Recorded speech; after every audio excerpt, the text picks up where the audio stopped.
Hey everyone, welcome to today's video. Welcome to the Gaming Daddy channel. So this video is going to be continuing on my last few conversations regarding, the Ridgeways chess piece and how I actually floated that conversation into the probability of the Eagle Bear being able to drop in the open world to agents who already have gotten it from the raid. Now, before, you jump on me, hear me out a little bit. When I got my Ridgeways chess piece, I think a lot of people took it the wrong way, that I cheesed it, I didn't go through the grind and all of that stuff. But all of the evidence of how I went through most of the grind is here on YouTube. I streamed my 11-hour run on the very first day the summit came out, and I also had more playtime that burned me out of the content. Honestly, that is the reason I didn't want to go back in there. But I did go back to play the summit from time to time, and I also grinded the 3 hunters. And in the case of helping one of my buddies to get his hunter requirements to be able to get the chess piece completion and doing it, I walked through that whole process in doing that. I got to level 100 and we quit because we were already tired, and I didn't want to go back and do it just immediately. And plus, with the announcement of the targeted loot, I was like, there is definitely no way I'm going to go to the summit before the 20th of this month, which is when the summit with the specified and unique customized targeted loot is coming out. Until then, I have no need to play that content piece. And that was my mind. That was my, that was my own decision to do that. And so when the item dropped from the raid, as it was a raid, sorry, from a legendary, and somebody who already owned it gave it to me, I was excited. I was like, yeah, I was playing the content that I like playing, and somebody was able to just still drop it for me. That was a fun experience for me. And I feel like if we can replicate that experience over the course of the game, by even bringing the Eagle Bearer, which is already now old in the raid, out to the general pool to those who already have it, you can also provide fun. Now, here is where the argument is valid. It may invalidate the raid and stop people from having an incentive to play it. Well, let's give the developers a challenge. Why don't they go ahead and, change up the exclusive exotic inside of the raid? Has anybody thought of that? Has anybody actually said, hey, devs, why not just swap the weapon, bring this one to the open world? Now the raid has new, fresh relevance. And guess what? People might find themselves even coming back into the game to get their exotic on the wall. Trust me, there is a very, very strong aspect of this community where even people who've walked away from this game will download it, fire it up, get a group together, and farm the heck out of that new exotic that's going to be inside of the raid. I know this for sure. It's not a matter of, they're not going to come back or they've left the game. No, many of them are sitting in Discord playing other games right now, and they will tell you that if a new exotic were to show up inside of the raid, they would, because they love the raids. Even as a person who I'm not a big fan of the raids, I'll only play for exotics. I'll go back in there and play Operation Dark Hours for the exotic. As much as Dark Hours, as raids are not my favorite, I still find some level of sanity playing Dark Hours because there's a lot of logic and complex reasoning that goes into that raid. Iron Horse, on the other hand, is not attractive to me. I just don't know why. It never resonated with me because I'm not a big fan of raids nonetheless, regardless. And I was hoping that they'll bring incursions. So I play legendaries from, very frequently, actually. It's probably the most amount of content piece that I play. Many people say things like, oh, your shade level is very low. Well, that's because you don't get a lot of XP from playing legendaries.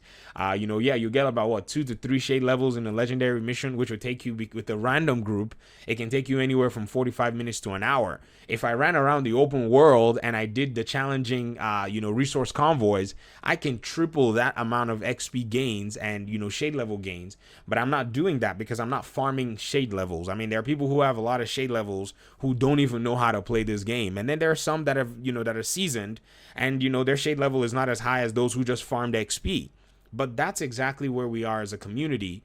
And I feel like we need to realize that there's a fun aspect to this game that needs to continue to be realized. And there's a challenge that the developers can also take on. Yes, they'll bring out the seasons that has 2 exotics every time, but that just keeps people in a loop where they're grinding out the season to get one exotic that, is going to drop, and then they put it down. Well, why not put another exotic into the pool? Why not put another exotic into the raid and just keep it exclusive to the raid? replace the old one. This is definitely going to bring players back. It's going to bring people streaming the game again, wanting to get this, thing. It's going to get people who carry people for raids now in a place where, okay, if you're looking for this new raid exotic, well, you can go play the raid. Or if you wanted the exotic that was relegated to the last raid, you're now able to get it in the open world. And so you're not necessarily, behind by two factors, if you get what I mean.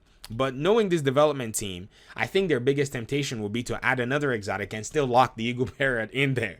You know what I mean? I think that's probably the position that they're going to take. They're very stubborn and they like to put people on the grind. They think in their aspect that the grind is a worthy climb, when in reality, difficulty is a worthy climb. And I've seen this happen actually in two different, in the developers talking about the way loot drops happen. Bruce is a guy that thinks difficulty level is the climb that needs to happen, but fundamentally I don't know who makes the decisions in the studio that thinks that the grind is a worthy climb in terms of difficulty. But this is just my idea. I mean, you can take the same content piece and make the same content piece, relevant. They can take legendary missions. They can remove the bighorn from the legendaries and put them in the open world and replace them with another exotic piece that's only exclusive to the legendaries. This is going to bring players back to playing the legendaries. It's not a difficult equation, if you ask me. I think they just need to redesign many of the exotic, paradigms, and I will say weapon classes out there, and actually put some really good exotics into those missions. Right now, the Pestilence is the best LMG in its class, and we have the what's the name of the other one? The Bullet King. That one is not really a big performer. It is good, but it is not hitting and doing work and as unique in an RPG sense as the Pestilence.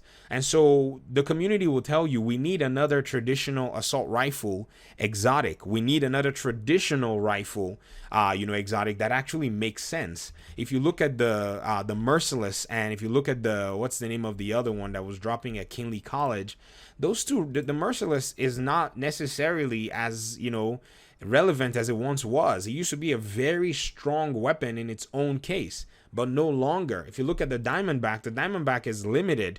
I was the first person to call out this weapon as a very, very unique but irrelevant weapon. And I remember getting backlash for it. People told me, oh, you don't know what you're talking about. It's such a good weapon. I'm like, it's good until you only have 5 rounds in the magazine. And then what are you going to do when you run out of rounds? And then the Diamondback picks its targets by itself. So if you look at our exotic weapon classes, they're not as impressive as our exotic pieces classes. Like our exotic gear is very, very robust and very relevant to this game. Almost every piece works very well in gear, but then when it comes to the weapons, you have to select from a very, very small and limited amount. In fact, right now we only have this exotic shotgun, the Sweet Dreams. Why not make a second exotic shotgun and put it in Operation Dark Hours, bring out the Eagle Bearer, or even put it in the legendaries, bring out the Bighorn? It's an equation that I feel like the developers can resolve, and I think they definitely need to do this. I know people may disagree with me. They may say add another exotic and lock everything down because this is a merit-based system. But from a game design perspective and a user perspective, you need the user to have fun. That's something that you can't forget. I understand people that are playing this game, they already have a tough day working in the real world. If you want them to have a merit-based system, there are ways that you can do it in the Division 2. There are ways that are already implemented to do it in Division 2. I was showing you guys builds the other day and showing you guys all those very max rolls, and I told you that even for me to get my rolls the way they are, which are not even in many cases maxed out, it took patience. It took a long time grinding. It took a long time farming these pieces, but I was able to get a very good percentage of them to be where I wanted them to be. And so that, I think, already, forces you to still grind the game to be able to get those max rolls that have different complex layers of RNG attached to them. Anyways, this is just my opinion. I know it's not a popular opinion, but I think it's an opinion worth discussing nonetheless. And I want to hear your thoughts in the comment section. I understand that people may have a different opinion or a different side of things, but I feel like if they recycle the exotics in these content pieces, it will keep them fresh, relevant, and not be a waste of time for those who enjoy grinding them or those who enjoy carrying people through them.